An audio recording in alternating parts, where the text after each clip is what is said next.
Today I'm going to talk about the Mexican Revolution, but first I'm going to give some background information about the Mexican War of Independence, which was a revolution where Mexico becomes independent from Spain. It all started when Mexico fell into the control of the Spanish in August 1521, when Hernán and his army overthrew the Aztec Empire. One of the first revolts against Spanish colonial government was led by Martin Cortés, who was the illegitimate son of Hernán Cortés. Most revolts against the Spanish government were made by Creoles, who were Mexican-born Spaniards.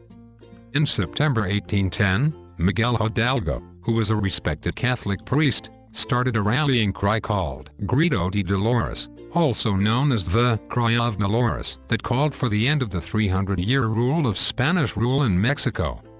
Thousands of Indians and mestizos answered Hidalgo's call in Virgen de Guadalupe, and then the peasant army marched to Mexico City. He was then defeated in Calderón in 1811 and fled north, but then got captured and killed.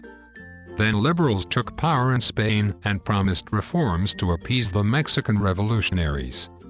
Then they asked for independence, so that they could keep a good position in the Mexican society.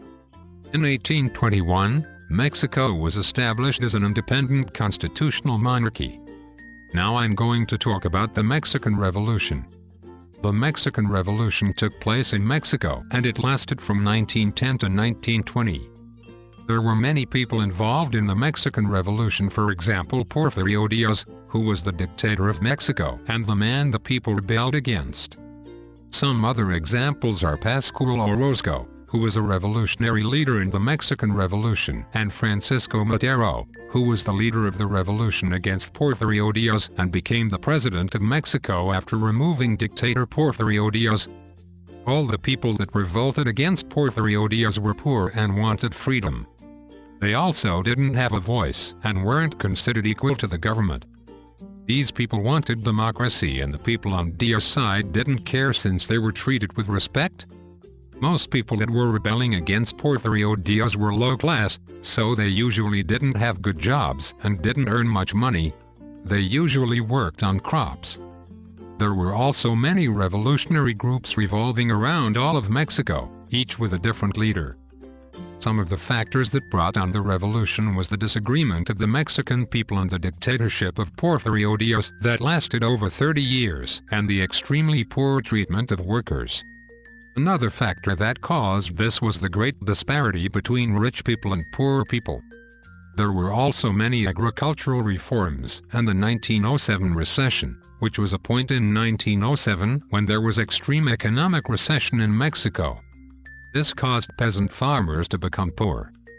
Some things that influenced the Mexican Revolution was that there was no upwards mobility, and most of the Mexican people lived in poverty. Another influence was that Mexico never had a strong entrepreneurial class, a class of people who take financial risks under the dictatorship of Díaz. The Mexican Revolution happened when Porfirio Díaz was challenged by Francisco I. Madero, who is a writer and a politician. When Díaz refused to participate in clean elections, Madero's calls for revolution were answered, so he made a party and led a revolution against Porfirio Díaz.